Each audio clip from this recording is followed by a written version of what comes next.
കണ്ണ് കാണാത്ത ഒരാൾക്ക് കാഴ്ച തിരികെ കിട്ടുമ്പോൾ ആ വ്യക്തി ആദ്യം ഉപേക്ഷിക്കുന്നത് തന്നോടൊപ്പം അത്രയും കാലമുണ്ടായിരുന്ന, തനിക്ക് എല്ലാ രീതിയിലും ബലമായിരുന്ന ആ ഊന്നുവടിയായിരിക്കും. ഇത് അപൂർവം ചില മനുഷ്യ സ്വഭാവത്തിൻ്റെ നിഴലാണ്. എത്രയെത്ര നല്ല കാര്യങ്ങൾ അവർക്ക് വേണ്ടി ചെയ്താലും ചെയ്യുന്നവരെ കറിവേപ്പില പോലെ വലിച്ചെറിയുന്നവർ. ഇങ്ങനെയുള്ള സാഹചര്യങ്ങൾ ചിലപ്പോൾ നമ്മുടെ ജീവിതത്തിലും ഒരുപക്ഷെയെങ്കിൽ കടന്നു വന്നു എന്ന് വരാം. എന്നാൽ അവിടെ ഒരു കാരണവശാലും നാം നിരാശപ്പെടരുത്.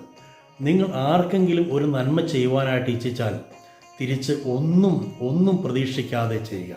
അങ്ങനെ നാം ചെയ്യുമ്പോൾ നമ്മെ കാണുന്ന, നമ്മെ അറിയുന്ന നമ്മുടെ ദൈവം തക്ക സമയത്ത് പ്രതിഫലം തന്ന് നമ്മെ അനുഗ്രഹിക്കും. ആരൊക്കെ മനുഷ്യരെ പ്രസാദിപ്പിക്കുവാൻ വേണ്ടി മറ്റുള്ളവരുടെ ഊന്നുവടികളായിട്ടുണ്ടോ അവരൊക്കെ പിന്നീട് നിരാശപ്പെട്ടിട്ടേ ഉള്ളൂ. എന്നാൽ ആരൊക്കെ ദൈവനാമ മഹത്വത്തിന് വേണ്ടി എന്തെങ്കിലും ആർക്കെങ്കിലും വേണ്ടി ചെയ്തിട്ടുണ്ടെങ്കിൽ അവരൊക്കെ അനുഗ്രഹിക്കപ്പെട്ടിട്ടുണ്ട്. നമ്മുടെ ചുരുങ്ങിയ ജീവിതം ദൈവനാമ മഹത്വത്തിന് വേണ്ടി ഉള്ളതായി തീരട്ടെ. ആരിൽ നിന്നും ഒന്നും പ്രതീക്ഷിക്കാതെ നമുക്ക് ചെയ്യാൻ പറ്റുന്ന നന്മകൾ ചെയ്യുവാനായിട്ട് നമുക്ക് ശ്രമിക്കാം.